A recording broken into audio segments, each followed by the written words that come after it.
lion? In England? It's justice. What? The lion's name, Justice. It was in the evening papers, sir. Escaped from the zoo this morning.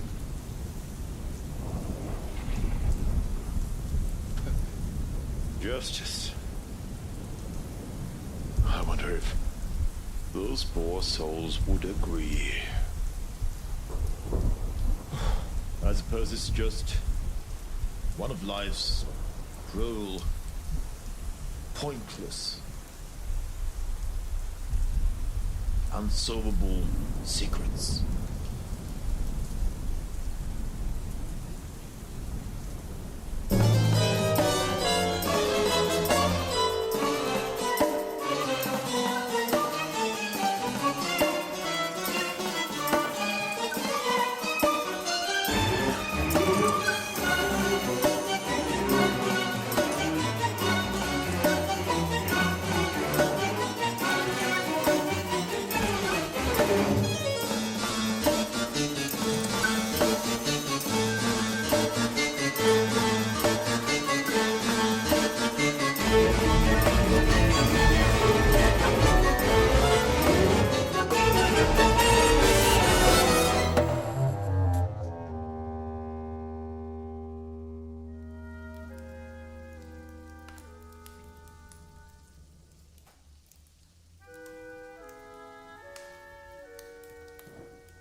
I wouldn't mind one. What? I count that number 3. Well, if they keep us waiting this long, what do you expect? I mean, look at the time. Madame always appears just minutes before midnight. Quite right, your ladyship. Why is that? Waiting for a pumpkin to arrive?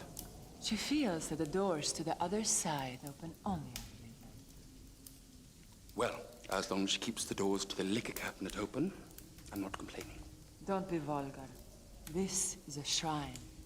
With a light.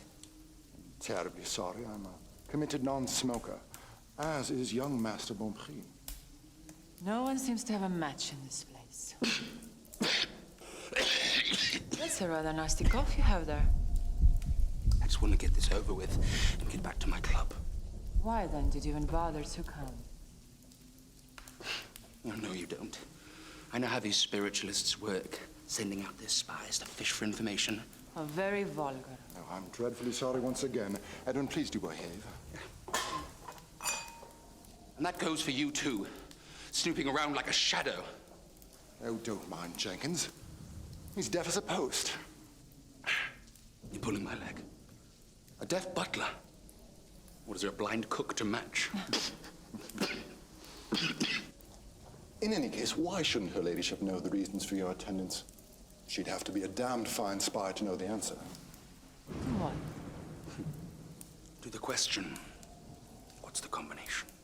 A combination? To the safe. What are you talking about? Well, you see, Edward inherited his father's industrial empire. The problem is that his secret papers are locked in a safe that we can't open. Oh, can't you force it open? Can't. As the family solicitor, I have advised against it. The safe contains a special mechanism by which any documents inside would be destroyed by acid, should it be forced open. My, must be some seriously dirty linen hidden inside. Oh, yes. And that's all you're going to know. That's more than I needed to know. By the way, I've been meaning to ask. There's that doll over there.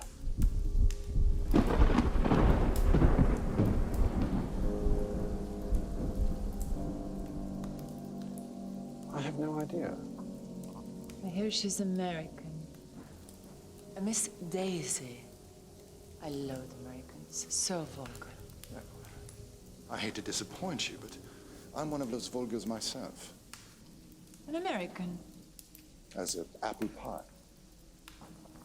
I have to say, you hide it well. Well, as they say, when in Rome. And when in London. Precisely. London is getting flooded by Americans. That lady over there, Miss Mills, I believe she's an American too. An American she may very well be. The lady? She's Madame Orlofsky's secretary. What a looker. Miss Mills. No, that's Miss Daisy. She will be mine tonight. You predict that. Can you really? Just look here. Yes. I can predict it. Red means I will be her lover. Black means she will be my mistress. What about the zero? Zero is marriage, so very little threat of that happening.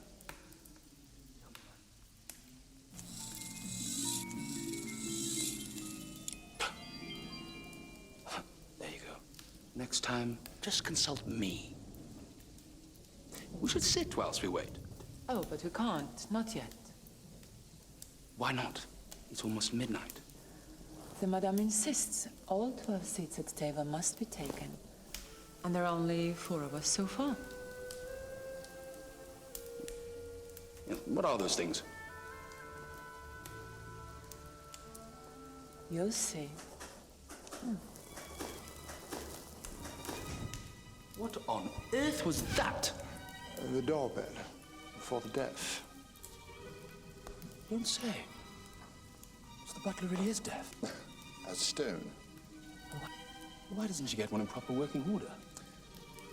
Well, he's become part of the furniture. I suspect there's more to their arrangement. After all, the rest of him appears to be perfectly serviceable. I hope it's a busload of American tourists so we can finally get this night started.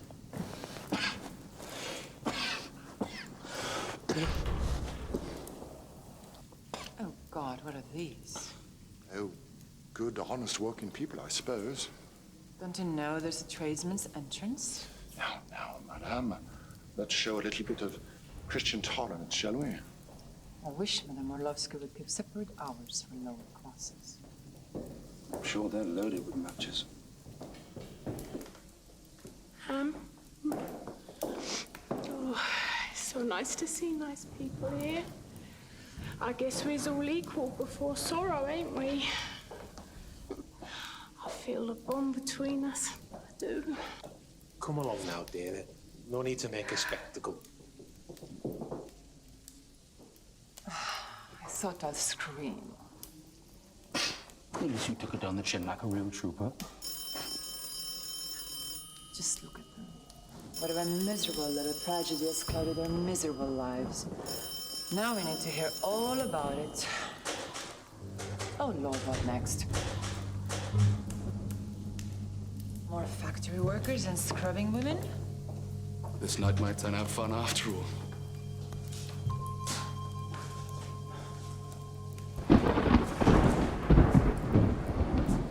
Brandy. Quick, roast.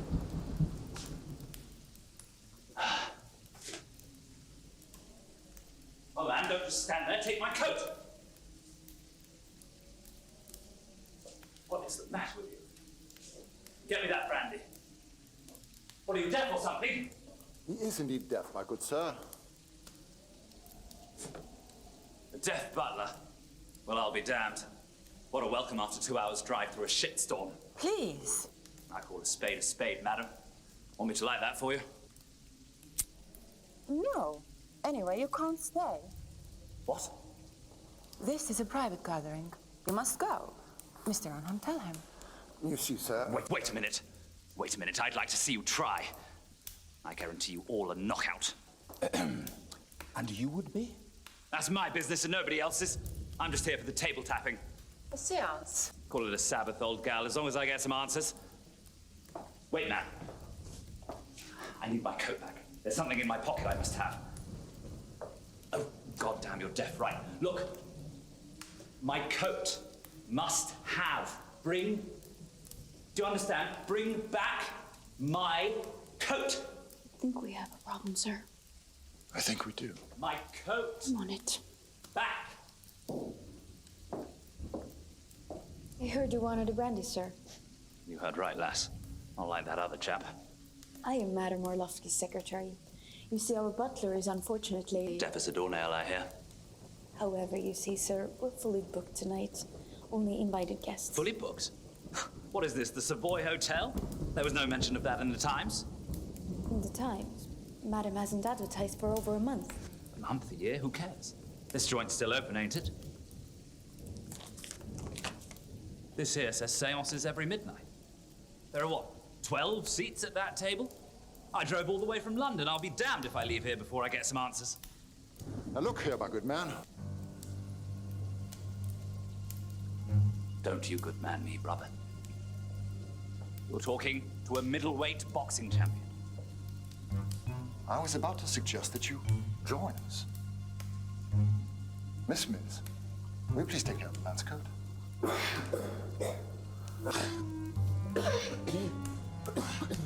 I say, you better have a brandy too.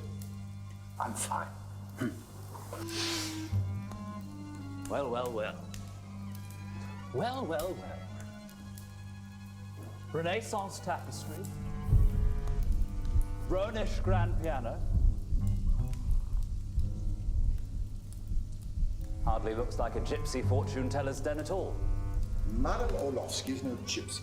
She's Russian aristocracy. Aren't they all? I can assure you that everyone in a better society has the fullest confidence in Madame Orlofsky.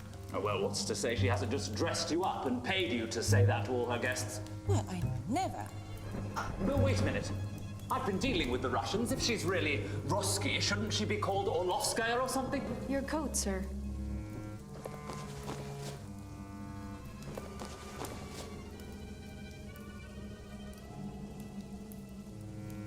Wait a minute. Haven't I seen you somewhere before? I don't think so, sir. I never forget a face. It'll come to me.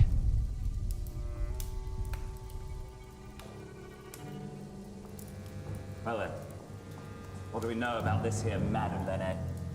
Is she the real deal, or is she just another fairground swindler? Don't be vulgar. Madame is infallible. I've consulted her for years. And yet, still single, eh? How dare you? Come now, pretty girl like you, they only have two questions. Either how to find a lover, or how to get rid of one. You insist on being vulgar. I shall ignore you.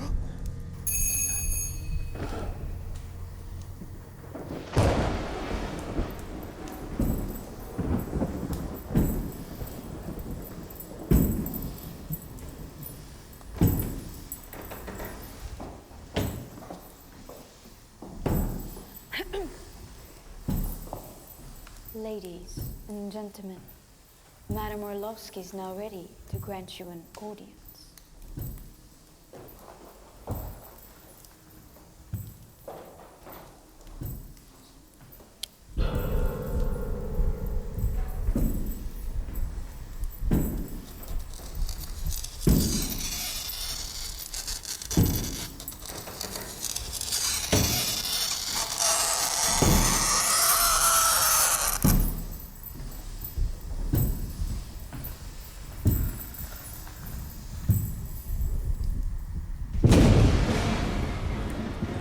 She's supposed to be the devil's bride, so shh. She only comes out in the darkness. Her eyes can't tolerate the light. There's only 7 people. 11 were supposed to come. It's this awful weather, madam. There were cancellations. I must have 12 people at the table. Go and fetch the cook and the driver.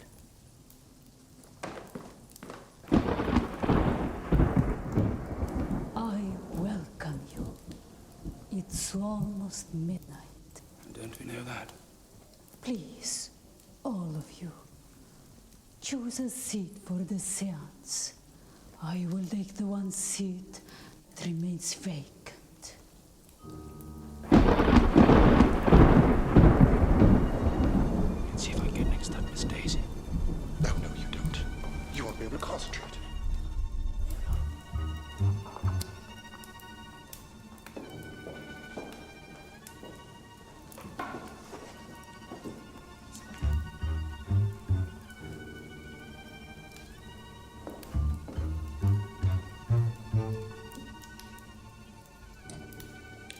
Miss Lexington.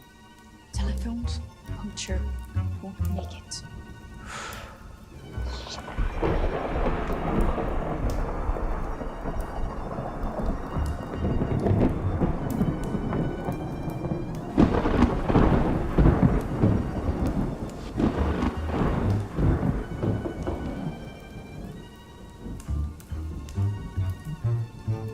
Sit.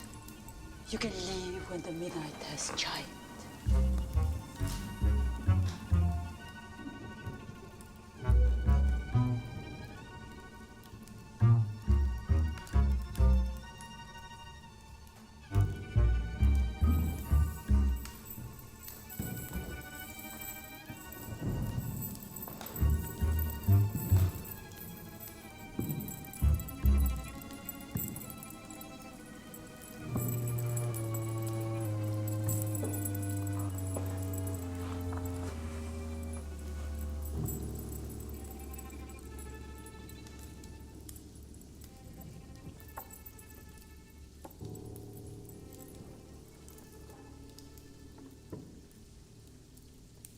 I know not your names or your questions to me. Miss Mills handles all such formalities. Well, of course, with the exception of her ladyship, who has been a loyal devotee to the spiritual movement for long. And Mr. Arnheim, who is indeed my solicitor, and has arrived to accompany his young ward, Mr. Pontpril. And, of course, my own staff, who is forced to stand in for the guests that fail to arrive. So pretty much everyone. Not relevant. It is the stars that told me that each one of you has to come exactly tonight.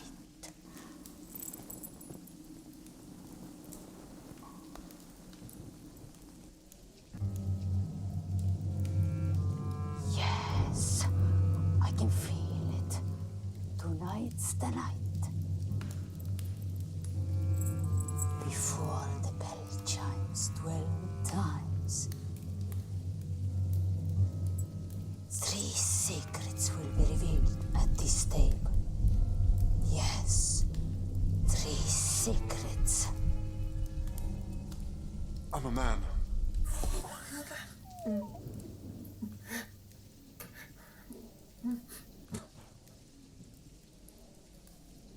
All right then, 4 secrets. I can see them now. They are grim secrets, hard to hear, but heard they must be. We're ready, madame. Wait, what does she mean she's a man? Hush. We have more important things to discuss. Shit. Such a waste. But before these secrets are revealed, there's one final test for you all. A test? I didn't come here to be tested. I came here to test you. Don't worry. You have already before the test. You all have. Now let's see if you passed it. There is a goblet of wine in front of every one of you. Oh, that's more like it. Pull the glove away.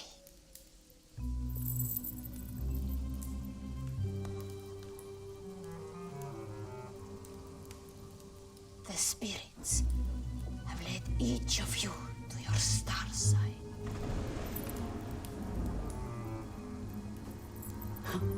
Scorpio. Capricorn, true. Virgo, true as always. I'll be damned. Aries. How could she know I'd be sitting here? I know nothing. It's the spirits. I hate to piss on the fire, but in my case, it's completely off. What do you mean? I mean, it says Libra, but what can one do when one's a Leo? But the spirits of Madame are never wrong. Are they? Okay, I'm out of here. I knew this was a waste of time. I wouldn't wait. Well, if she can't get this one right, Why should I trust her? Edwin, my boy, I don't know how to tell you this. Tell me what? You are a Libra. No, I'm not. How can you even say that? You're my godfather, for God's sake. You were my parents' best friend. Yes, I was and I am. And that's how I know. No, what?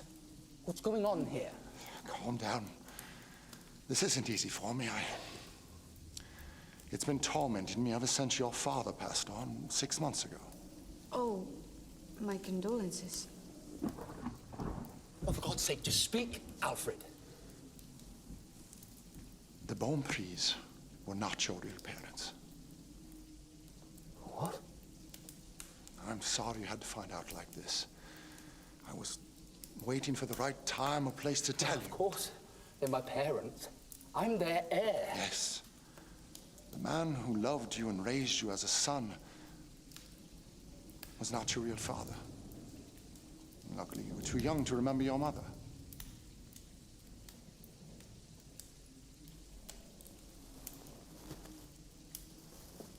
So I'm not Edwin Bonprix. Of course you are. Only not from the start. One secret has been revealed. That was cruel of you, Madame Orlofsky. Alfred, you can't leave it at that. Tell me who my real parents are. The Bonprix were unable to have children of their own, but they were reluctant to adopt publicly for fear of casting doubt on the legitimacy of their heir. So they went abroad for a short time, ostensibly to give Mrs. Bonprix a rest cure. And when they returned, it was with a child. He looked a little older than a newborn, but on your birth certificate was stated October 3rd, as would seem appropriate. Wait a minute. Are we obliged to sit here and listen to your sob story for the rest of the night? What about my secrets? What am I paying for? No one is obliged to pay anything. Besides, you don't have any secrets. Don't I now? Your death wish is no secret. It's written all over you in wet paint. It smells and sticks to everyone who comes in contact with you. Is that so? You drive fast cars and speedboats and airplanes while drunk and act like a dear devil laughing in the face of death. But the truth is, behind this mask, you're a coward. Watch your words, madam. A coward who is flirting with suicide to make others admire you. If indeed you do have a secret, it's that you're morbid and afraid of dying. Now listen here. You play everything safe, even though you appear to take risks. And you're afraid that someone will realize that your stunning acts are just smoke and mirrors. And your death wish is just a vaudeville act to make the lady swoon. Would a coward do this?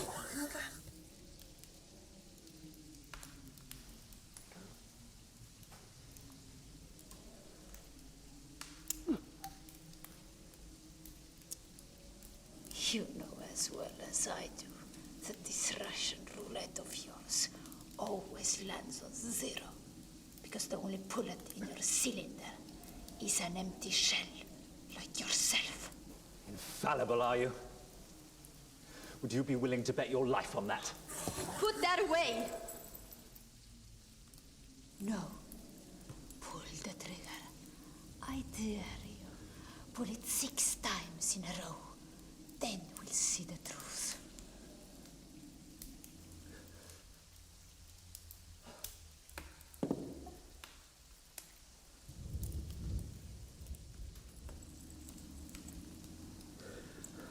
That's not all, is it? Yes, I can feel it. You're afraid of something else. You're afraid that your charade has attracted death's attention. You're seeing signs of it, watching you, waiting. You have realized that what began as a game is now a hunt. And you're right.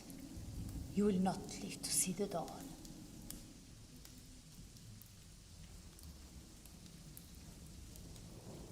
What? You heard me. You'll die tonight. But if you please, not in my house. So I suggest you leave now. Leave? Yes, we're through with you.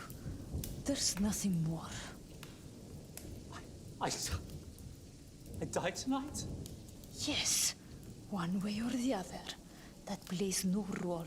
But since we have more important things to discuss here, Miss Mills will help you with your coat.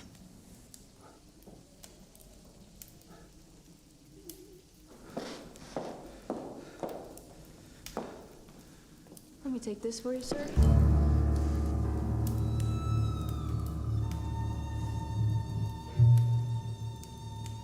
Wait a minute.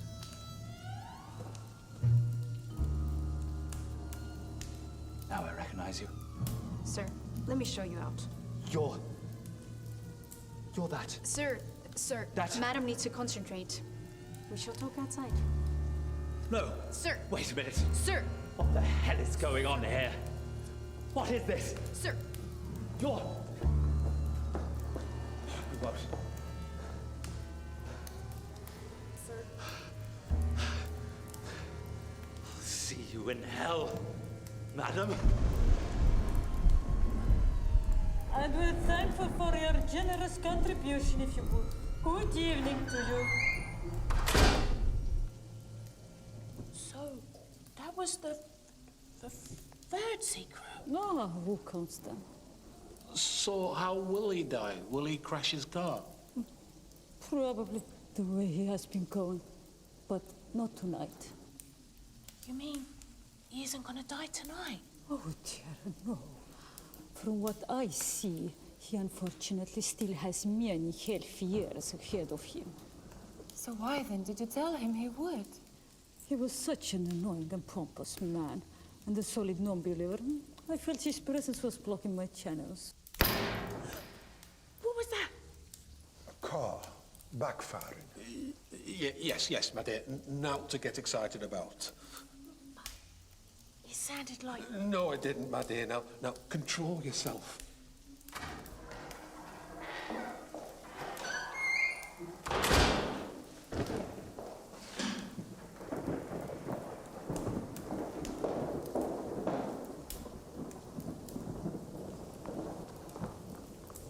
He's gone.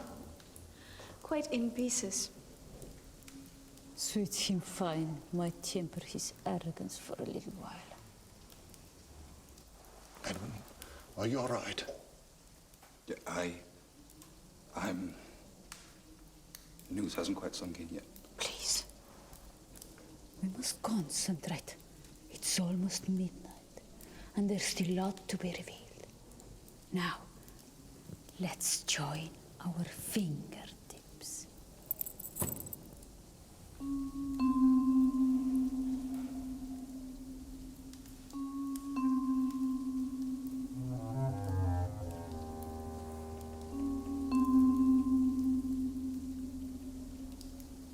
Yes, I can feel it. The spirits are whispering to me. They're whispering a word. Mother. Oh! It's me mother. The who? Oh, my poor old mother. Taken from us so suddenly.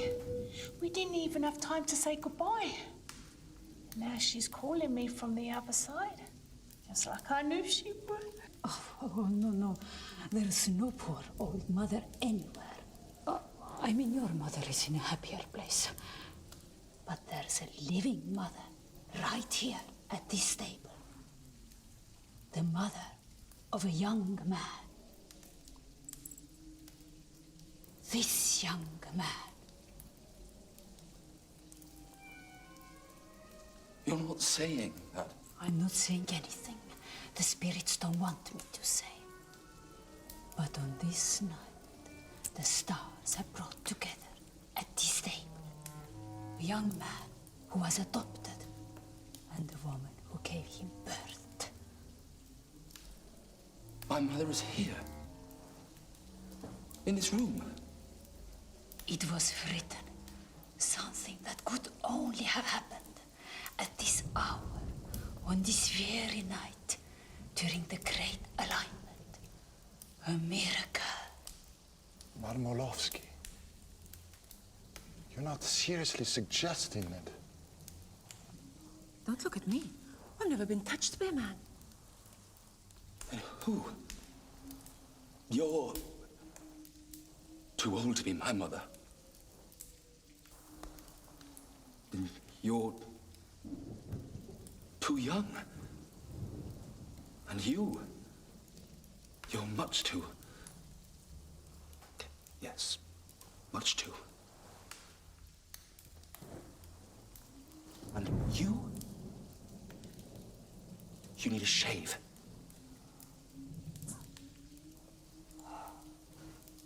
Madame Orlofsky, how could any of these women possibly be Edwin's mother?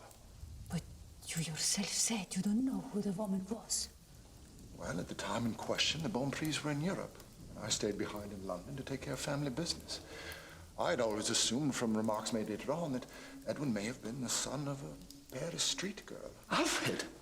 Sorry, Edwin, that was indiscreet of me. Please forgive me. Wait. Paris. You said Paris. Yes, the family rented a villa in Maison Lafitte. I'm seeing things. It becomes clear to me. It is the heat of summer. Very, very hot. It was 21 years ago, wasn't it? Yes. Edwin became of age just 1 month ago.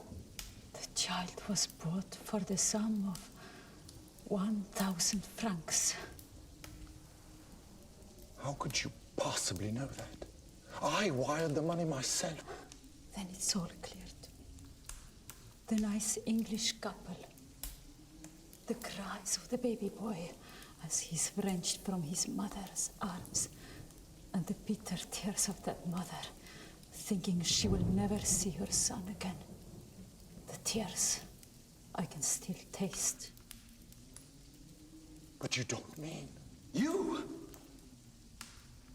You're my mother? I am.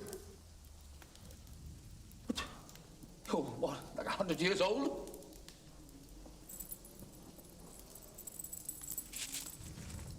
I'm 38.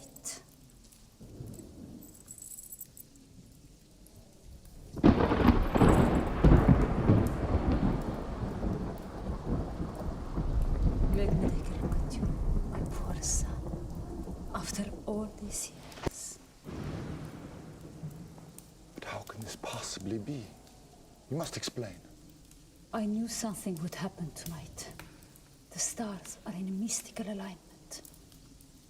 But to answer your question, I was a young girl of 17, fleeing the horrors of the revolution. The Bolsheviks had taken everything, had killed my family. I fled to Paris, penniless, waiting for my fiancé to join me. And then I learned that he too has been murdered. So I was there, poor, abandoned, with child. I was desperate. Until a nice English couple approached me and offered to take my son and give him everything he could ever want in life. My mother?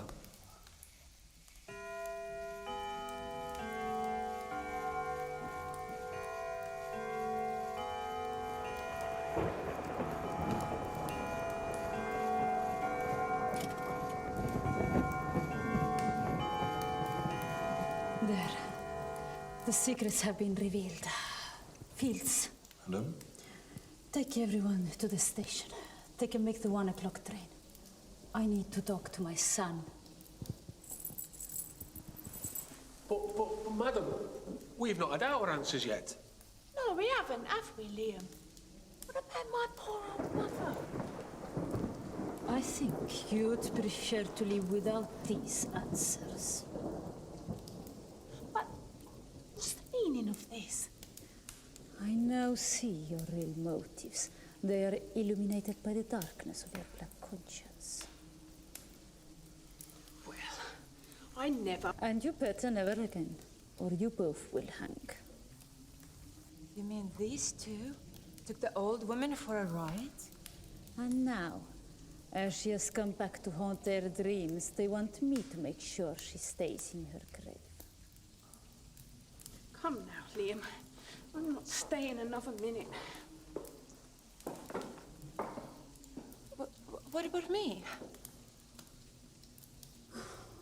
My dear, on the drain, you'll meet a dark and handsome stranger who shall turn out to be the love of your life.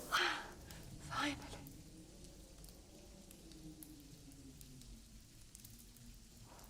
And the exact same goes for you. I'm sorry. It would seem the two of you belong together. Right. Well, beggars can't be choosers.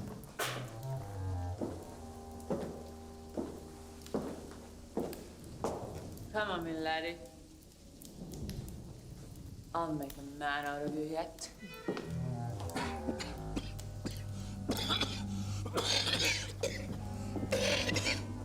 I would see a doctor about that cough.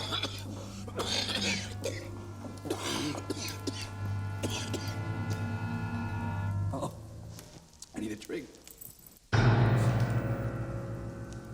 think you should be sober to hear what I have to say. All of this has sobered me up just fine. Very well. I thank the spirits they led you to me before it's too late.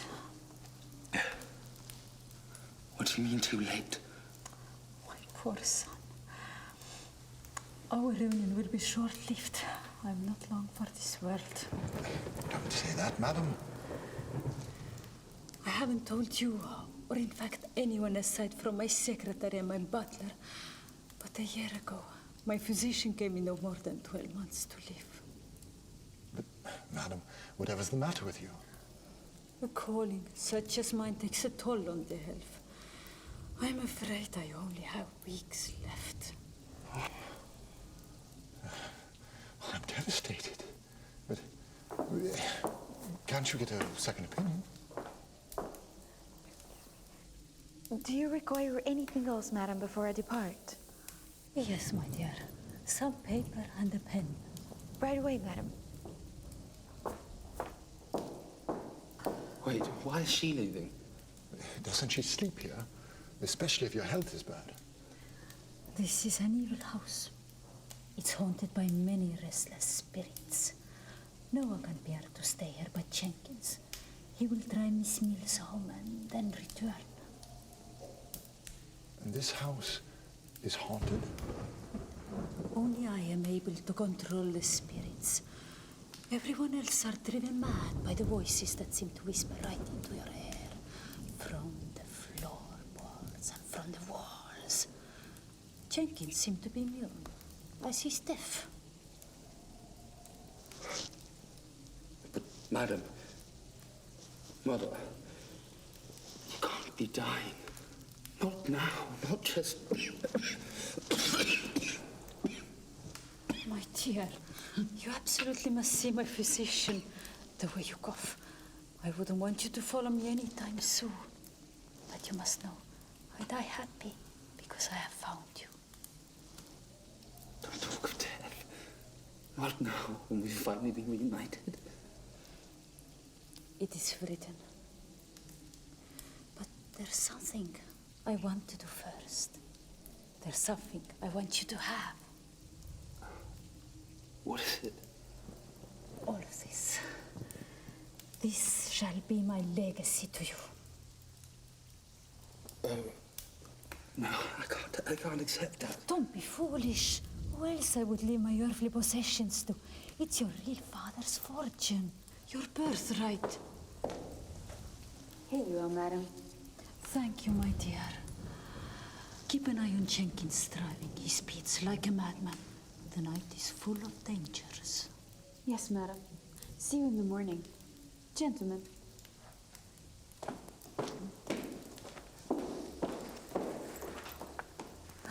This paper, I give it to you, Mr. Arnheim. You're good at throwing up last wills.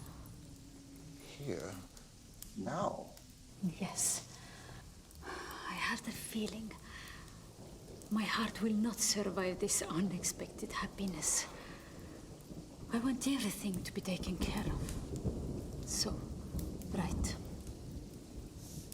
I, Zina Ivanova, otherwise known as Madame Orlofsky, being of sound mind, hereby bequeath all my earthly possessions to my son, who was taken from me at birth, and thereafter raised under the name of Edwin Bonpré, and with whom I have now been reunited. You will add the rest of the necessary formalities yourself. Done. So, this is a legal document to prove that Edwin is my son, and will, as my only living relative, inherit everything. It will be once it's signed by the witnesses. How many witnesses are needed? Normally 2, but since the guests and the servants have left... Thoughtless of me. Can you be the witnesses? You and your Edwin. Anything for you, Mama. Well, it is unusual to have the beneficiary sign the will. It would indeed confirm that you acknowledge Madame Orlofsky as your mother, and vice versa. Yeah, that's fine by me.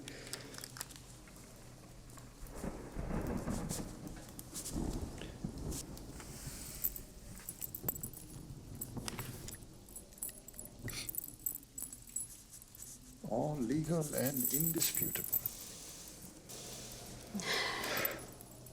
I trust, Mr. Arnheim, that you are willing to take this document into your safekeeping.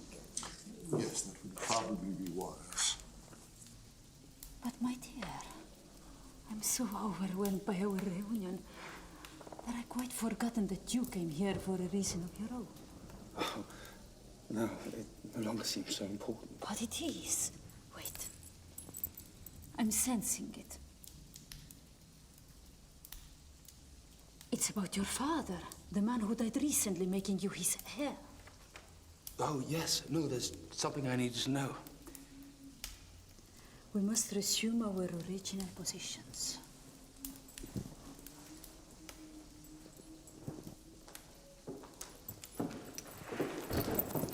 I shall try to reach him. Let's form a spirit triangle.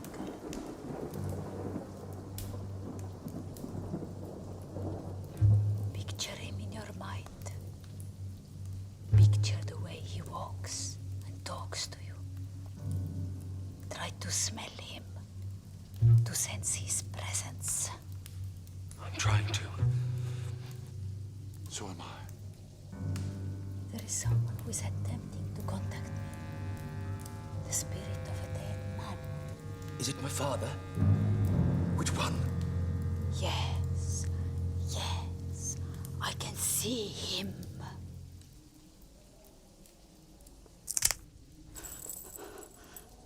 What was that? Sorry, what was what? I thought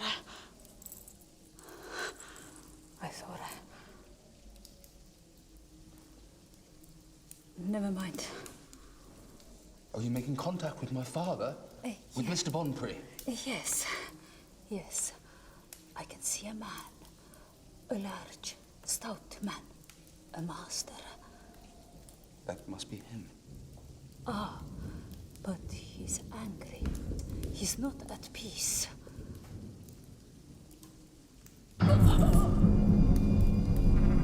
Oh, you're right. God, what's wrong with her, Alfred? I believe she's gone into a trance.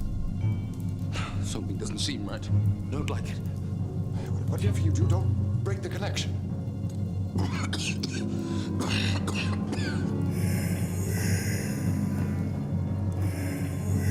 Fuck. That's my father. My God, it is. You have betrayed me. You have shamed me. I don't feel so well. Keep your hands on the table, or else his spirit will never return to the grave.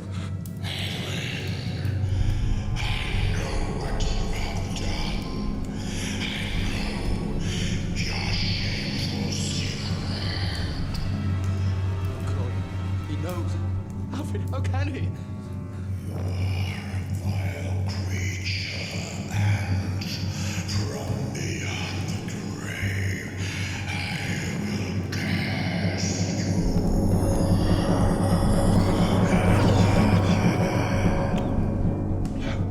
What have you done? Now his spirit will never leave you. You will come with me tonight.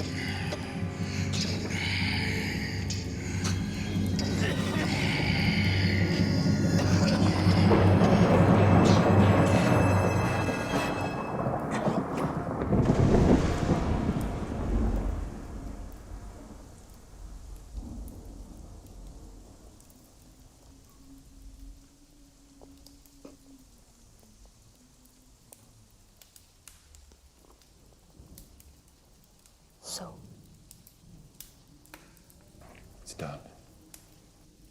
He's dead. are you sure?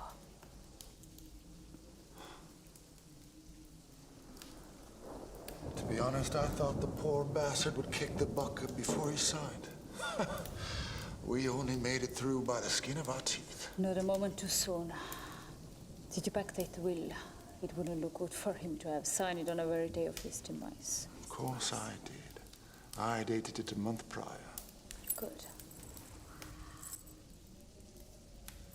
You can come out now, Nathan. Well played, my dear. For a moment, I really did believe you were seeing things. At one point, What? I don't know. I had the feeling we really had attracted death. Well, I was so good. I fooled myself into thinking we are haunted.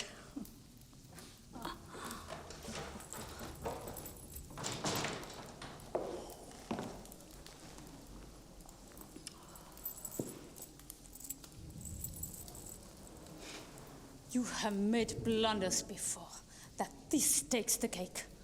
You admit a stranger in here tonight. Are you an imbecile? What was I supposed to do? I expect you to care of him. And the same goes to you. This bloody Worsley could have ruined everything. But you did need 12 guests. Fortunately, I don't have to put up with your incompetence much longer. You have been handsomely paid, so farewell. And I never want to hear from you again. Not so fast, Missy. I think a little renegotiation is called for. Who the hell do you think you are to talk to me in that manner? Oh, drop the act, sister. The performance is over. It was me who saved your bony ass tonight. I've been dying to ask you about that. How did you pull it off? It was perfect. I recognized Worsley the minute he walked in. His picture was in the Police Gazette a while back. An ex-boxing champ, a despicable snob, caused the death of his wife with his reckless driving and is acting suicidal ever since, spending his nights in the slammer. When I went to fetch his coat, I had Nathan inform Madame Orlofsky, and of course I went through his pockets. He had a revolver, an empty one. And he's sitting right there at that exact spot. Molly remembered from the article that he was an Aries. So I put several Aries cups on the table as I had turned off the lights while you all were concentrated on Madame's entrance. Clara then led him to the right seat. What about Worsley recognizing you? Well, we have both been the featured stars in the Police Gazette. Aren't you worried about him coming back and causing problems? Oh, he won't be causing anything, because he won't be going anywhere. But wasn't that his car we heard backfiring? That was no car. You think he was the only one who had a revolver?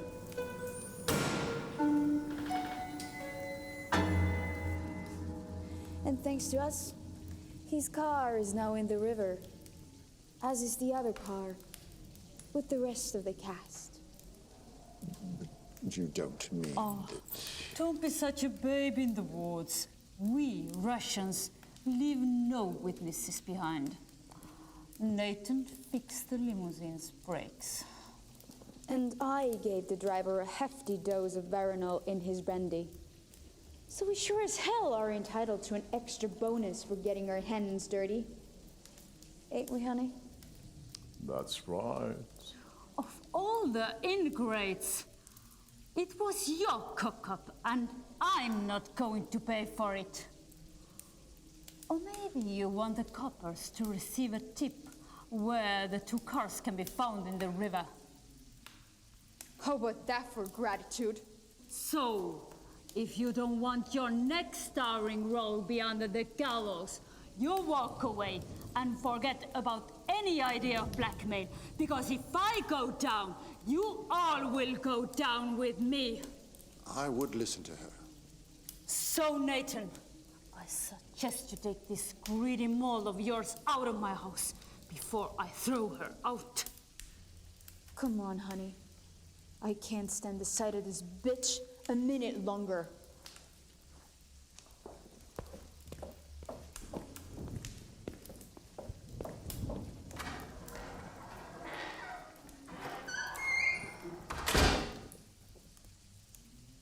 The kid was in worse condition than I thought. Usually it takes about half an hour for the ephedrine to kick in. Then again, I slipped him a double dose. I was hoping he would kick the bucket when you're on your way back to London. I got to clean the mess. Well, it's done now. So, young master, there's always a bonus for the customers that make me very, very rich. That was secret number 5.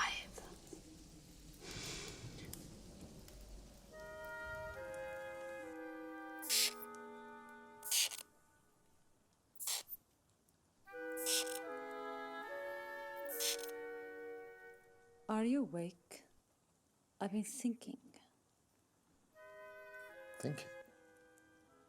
About things we've been discussing lately. Oh. You mean money? Don't make it sound so vulgar. Well, I can't help thinking about money when I'm all but ruined.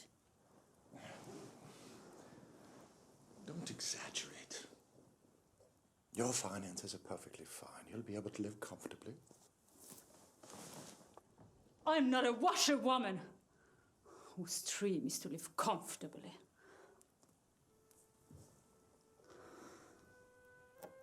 When I grew up, I had nothing. And I promised myself I will get everything, and I got it.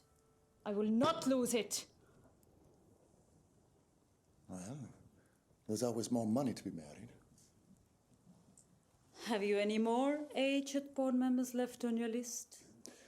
You snatched up 3 of them already. Yes, you put me up with them fine. That I did. And then put them in the ground equally fine. Now, madam, we in the legal profession would term such an insinuation slander. You know perfectly well that I had absolutely nothing to do with the unfortunate demise of your last 3 husbands. Of course not, my dear. But I clearly remember my first wedding. Don't you? That would be your first London wedding, after you'd run out of continental husbands. Remember me in my white lace dress, wearing the wonderful emeralds good old Sir Mortimer gave me. The ring, the necklace, the earring. And the first thing you told me when we were dancing our first waltz. Remember? You said... Madam, do you know these stones can kill you without a trace?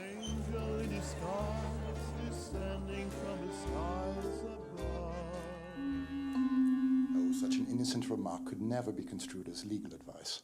I was merely alluding to the facts of a previous case. Wonderful, detailed facts. That emerald dust, when consumed, will within weeks block one's respiratory tract and lead to suffocation and heart failure, without leaving the slightest trace in the body. Such wonderful details of a perfect weapon told to a young woman who has married an ugly old industrialist and received these very weapons as a wedding gift. Pure coincidence. So, it's only fair that Mortimer got at least part of his gift back. The salt in his puddings. It was worthy of an earring. And what is the use of one earring to a lady? Exactly. I felt it much better sweet as Sir Lemuel, internally. And poor Sir Ivan, the 4th Baronet. I agree. That was particularly sad case, because I was rather fond of the beautiful pendant. And now, only the ring remains. Yes. I kept it for a special occasion. I'm sure if you were to agree to marry me, that occasion would present itself. Don't be daft, darling. I will never marry you. You're just after my money. Which is dwindling. But if you would help me to get rich again, I would split my fortune with you. What fortune are we talking about?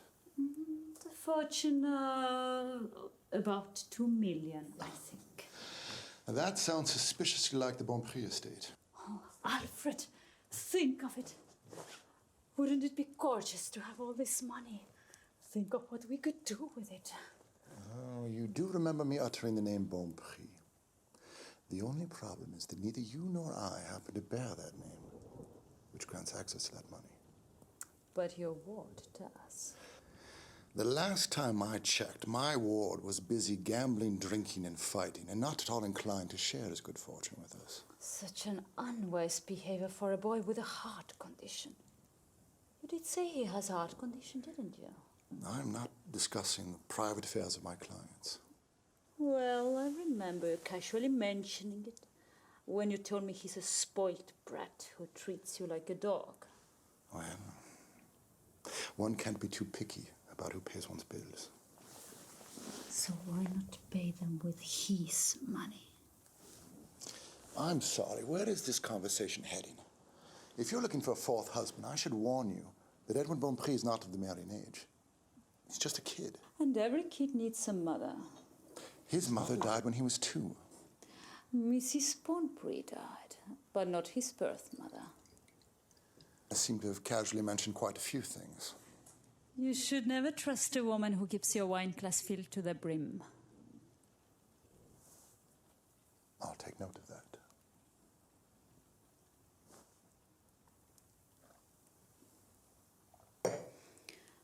However, that got me thinking. What if you could get Master Bonprix to attend a séance one night? Absolutely out of the question. He's morbidly afraid of all things supernatural. And even if he weren't, why on earth would he attend a séance? I'm sure there's something he wants to know. Perhaps something he'd like to ask his dear departed father. Well, there was something about an unknown safe combination. There you go. He will come to contact his father and ask for the combination. But you can't give him the combination, can you? Don't be so slow, darling. Of course not. Because when the séance is over, he won't be needing the combination. Because he'll be dead. Firstly, I don't know what to say firstly. How would any of us benefit from him dying here? We wouldn't. Unless by that time he happened to have found his birth mother. But I don't know where she is. I'd always just assumed that it was the Bonprix gardener and his wife. And they're both long dead. Precisely. But what if his mother was not the gardener's wife? What if it was a young Russian noblewoman fallen on hard times? What? You? You're not even a real Russian. Who cares? I could have had a child 21 years ago and given him up for adoption. Something which you, in your capacity as his family's long-serving solicitor, could confirm. So you just invite him over here and then announce that you're his mother? I haven't quite figured out the storyline yet. Perhaps his father's spirit reveals the truth to him. The spirit of... It will be Nathan, of course. He's very good at mimicking the voices through the loudspeaker.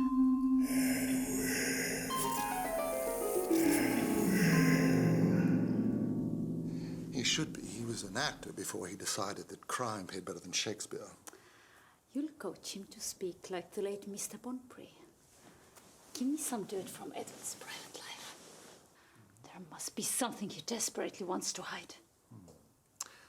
Well,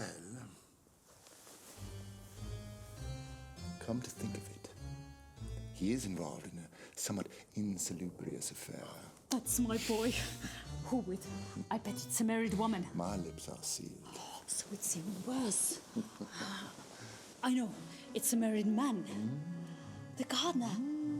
The driver. I am not discussing this. I'm not even sure that Nathan is a good enough actor to convince Edwin that he is the late Mr. Bonpré. Nonsense. He puts on a star performance every séance we have. He pretends to be deaf, and Clara starts chatting people up. People don't suspect Nathan, and he picks up quite a lot. Clara? Who is this Clara? Another ex-convict in your rehabilitation program. The posh one. Right. The redhead. Well, your little criminal proteges have come in handy. Nathan has this American broad whom he used as a bait. Right, Molly Jones. A bad apple, that one. But people trust her. She acts as my secretary. Even if we could pull it off, and I'm not sure that we can, do you really think that Edwin would just sign over his fortune to you and then die for your convenience? Of course not. I am the one who will sign my fortune over to him. How? Why? What else would a dying mother do for her long-lost son? Oh, dying? Oh, you have thought this through. And if I were to name him my sole surviving relative and heir, wouldn't that automatically make me, as his mother, the sole beneficiary in the case of his death? You told me he has no surviving relatives either. Technically, you are correct. But he himself will need to sign a document to that effect. You just get us in the same room together and leave the rest to me. I've had time to train. You just do the groundwork.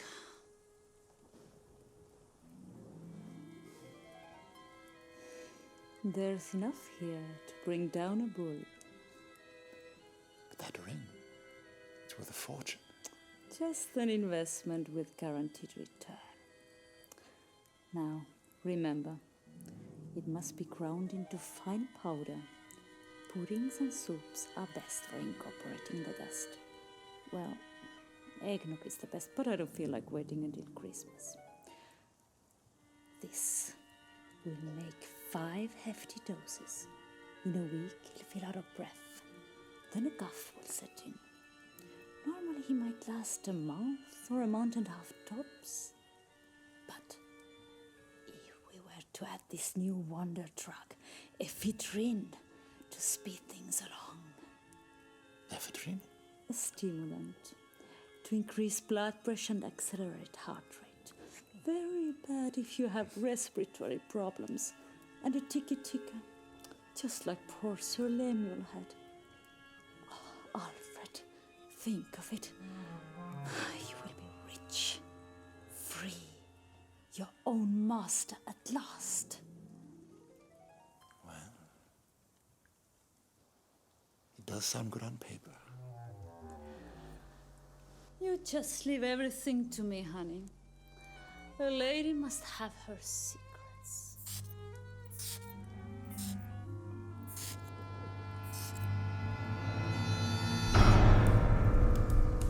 That was secret number 5. Oh, I need a drink. Well, you've certainly earned one.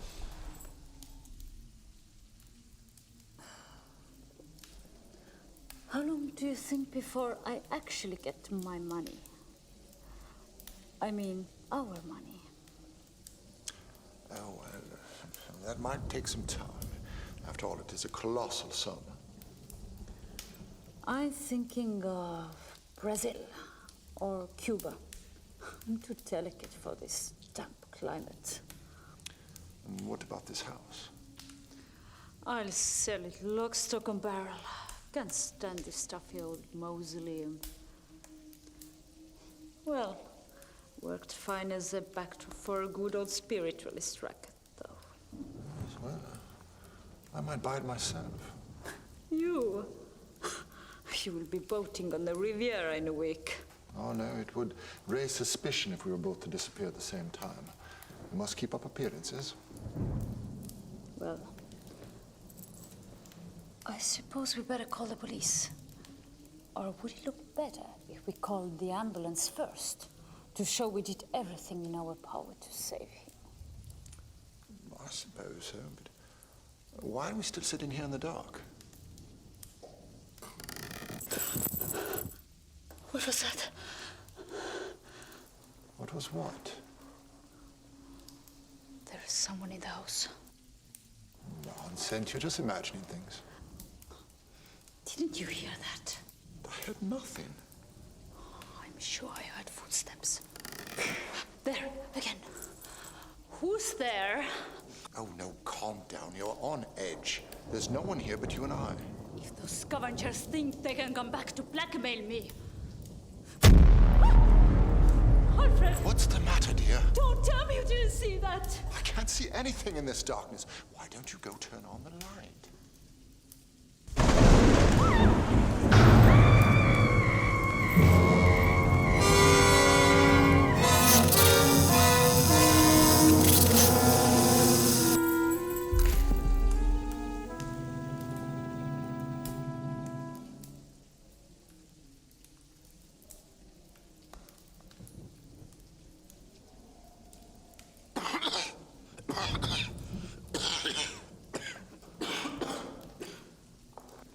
Bloody hell.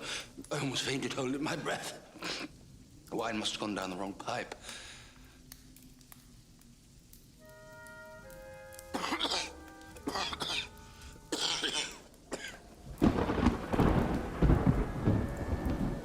Well? Fried. Certainly smells like it.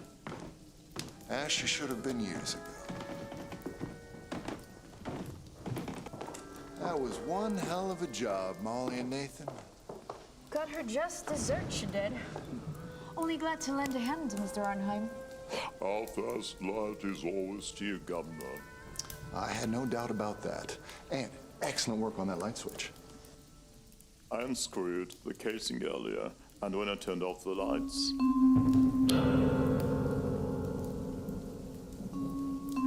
I just slipped it off, nice and discreet. I'll wire the money to your American account tomorrow. Pleasure doing business with you, Mr. Arnheim. We are going to get married and buy a little farm in Ohio. Oh, that's the spirit. But before you do, you need to call the police and inform them of the tragedy we just witnessed. The poor mother, electrocuted in front of her loving son. And all witnessed by the family solicitor.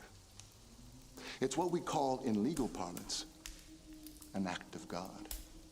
And you can't prosecute God, can you? Right. Right. Time for the last performance.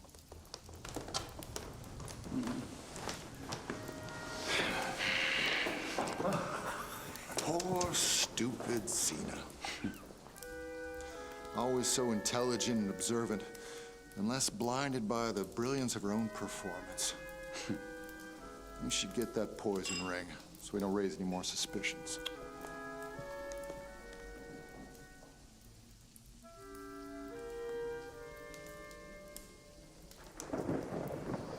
Such a clever device. I think I'll keep this one as a souvenir. Always useful when you have your hand over someone else's drink.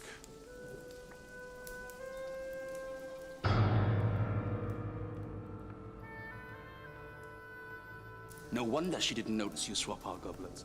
I myself didn't even notice that. You have nifty fingers.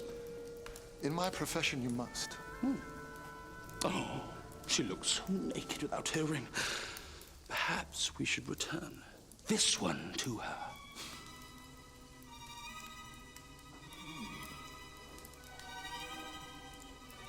Nope. This one will buy me a Rolls Royce. An emerald green one.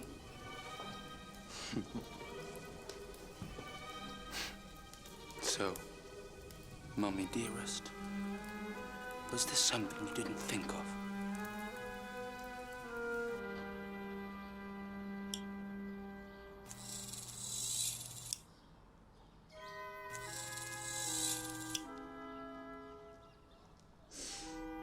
I've been thinking.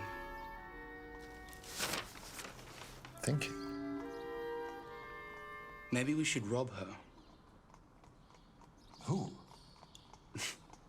That witch you've been eating on. How much did he say she was worth exactly? What's it to you? You just inherited 2 million. Well, that's the thing. It's all gone. What do you mean, gone?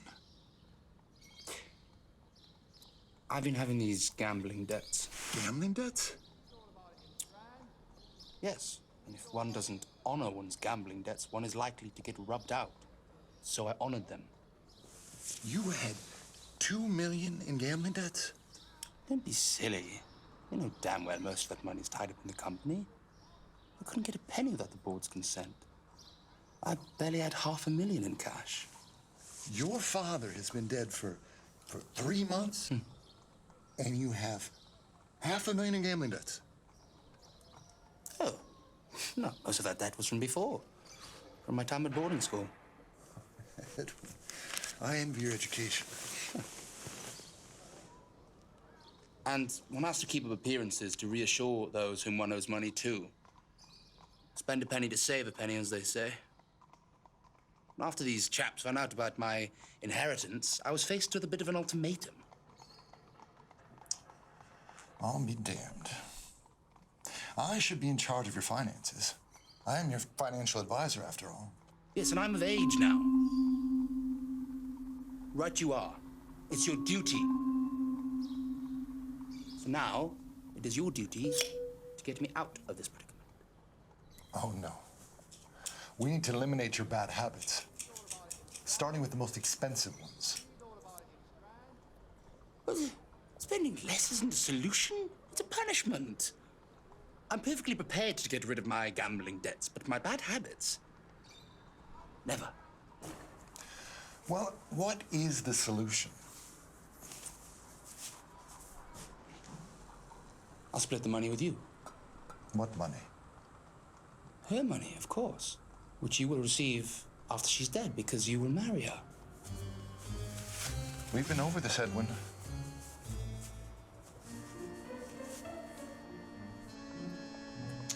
She refuses to marry me. How could anyone refuse you? She knows all men are after her money. The funny thing is, she doesn't even know how much she's worth. Her hubby's died before they had a chance to give her a tour of their riches. You mean the painting? The stupid woman doesn't even realize that she has an original Da Vinci on her wall. Besides, I wouldn't dare marry her. She's a professional widow. She's put 3 husbands in their graves, and I taught her how to do it. So we could rob the painting and she wouldn't even realize? Can't you think any bigger than that? She has more than just a painting. She has stocks and bonds and properties, and she knows absolutely nothing about the market. But aren't you her financial advisor too? Couldn't you make some of these stocks and bonds disappear? Edwin, you disappoint me. Petty theft? No. If we go after it, we go after all of it. Yes, that's my outfit. Yes. Yes, you've got it all figured out, haven't you? I can see the cork turning in that pretty head of yours. first we have to do is make her go after your fortune. Isn't she already loaded? Well, that's the thing. I've managed to convince her that her stocks are falling. She thinks her wealth is dwindling, and she can't bear the thought. Go on. Well, you see, I've told her about your immense inheritance, and she can't get it out of her head. I also mentioned that you have an incurable heart condition, asthma, and will probably die very soon. That really piqued her interest. I've also gone to great length about how much I hate you, that you are a spoiled brat, fit only for gambling, drinking, and philandering. A self-centered narcissist who always gets his way and who treats me like a dog. It's only a matter of days before she'll bring the subject up herself. I've told her that you are morbidly afraid of death and ghosts and everything supernatural. I can hear the wheels whirring in her little head. She asked, who would your fortune go to if you died? And I told her you had no living relatives left in the world. Then last week, I made my move. And I told her you were actually adopted and that your real parents were the Beaupré gardener and his wife. I could almost taste her excitement. I'm sure she will have concocted a plan by now. One that she is convinced is entirely her own. And when's your next meeting with her? In 1 hour.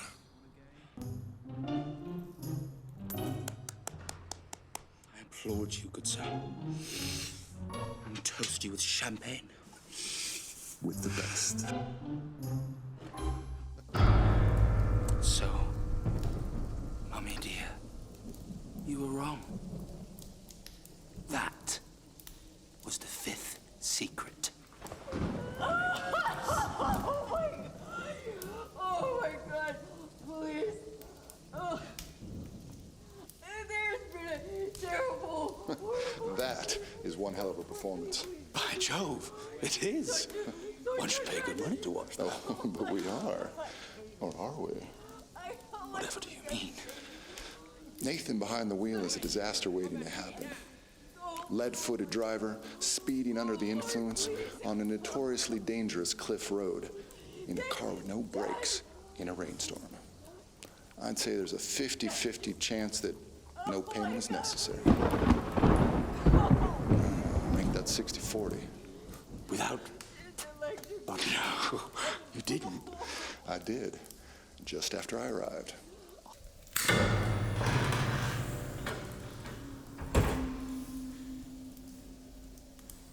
Oh, you're such a ruthless...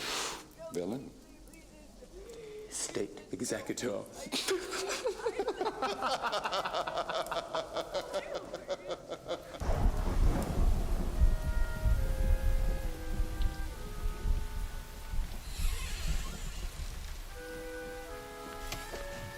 Sir!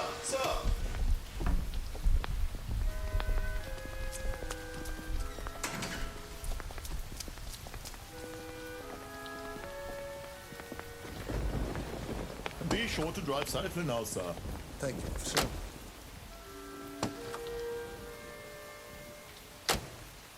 And once again, my condolences to you, sir. Thank you, officer. Thank you. Have an excellent evening. Thank you, sir. Thank you.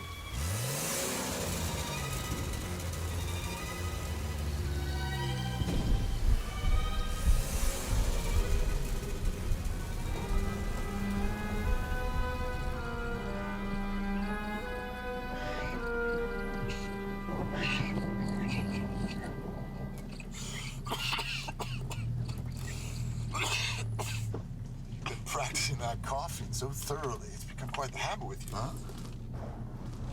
Oh, I don't know. I feel the more I cough, the more something's stuck in my throat. I feel like shit. Sure, it's nothing to worry about. Anyway, that was fun. Yeah, like an American movie. Police arriving, all solemn and serious. Miss Mills crying. Yes. Me being interrogated in one room, and you in the other. Yeah, well, fortunately, we all saw what happened. There's nothing to lie about. Yes, by the way, why did that police officer offer you his condolences? Oh, that. Not sure. Had something to do with me being her lawyer, maybe? Seems a bit over-ambitious to me. But they did a good job.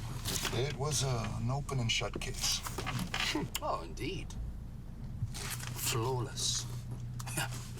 Almost makes me want to write a crime novel about it. Which you will never do. Of course not, no. With all this money, I'll never have to do a single thing again in my life. Never again. Don't you mean that we will never have anything to do with our lives in life? Yes, well, I've been thinking. Now, you've been doing that quite a lot lately. Legally speaking, it's my money, yeah? My mother left it to me. Isn't that so? Is there something you'd like to tell me? I mean, I think most of that money should belong to me. It was basically my idea. How was it? Yeah. Of course you've been a great help to me. But you're a family lawyer. Isn't that what you're supposed to be? A great help. I put the idea in your head. Now, you can't argue against that. I suppose so. I'm glad you can see things from my way. Yeah. And you'll always have this position. And all this money, after all, bonds and stocks have to be managed. It's a full-time job. I'm sure it is.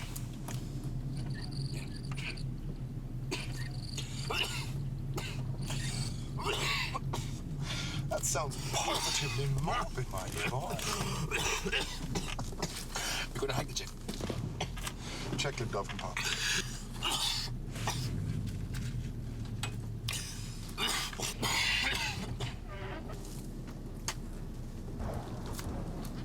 Oh, shit. Blood. Oh, you're just overexcited. There's nothing a good night's sleep wouldn't fix.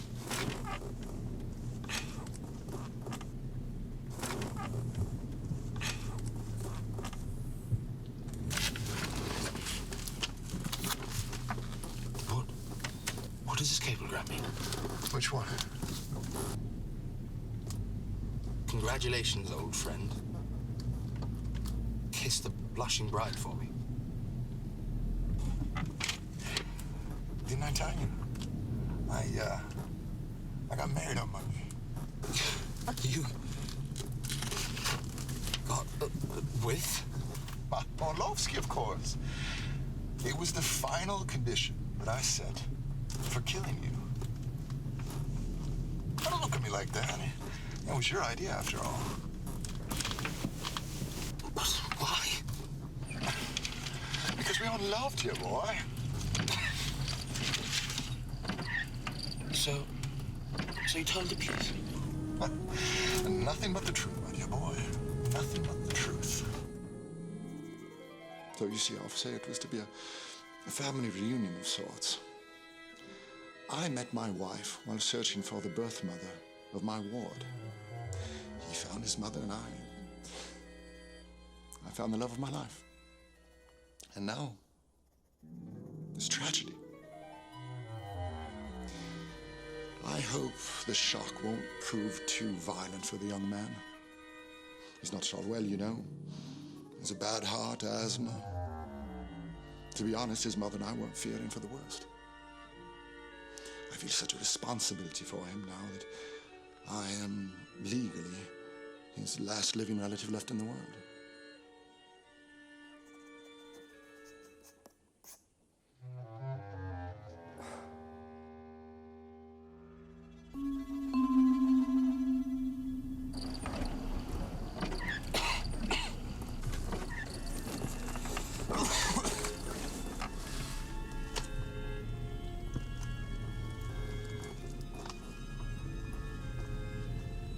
One emerald ring duplicate.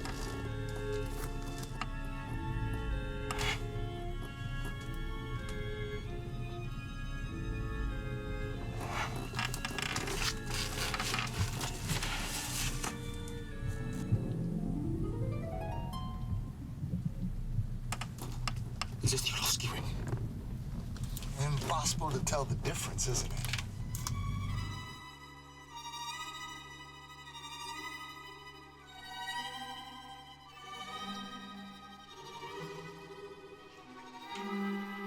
So, this is the original. And this is the copy and paste. Perfect. Just a small investment with a guaranteed return.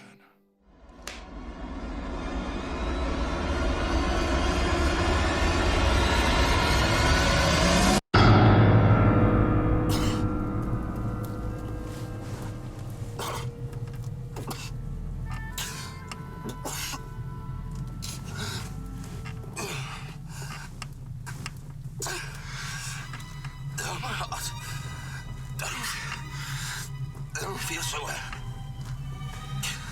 You should change the comments. Did I? Did I not?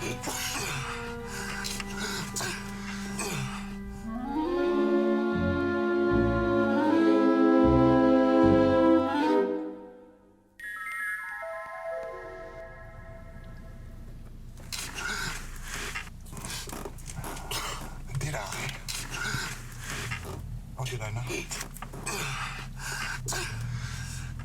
That is my little secret.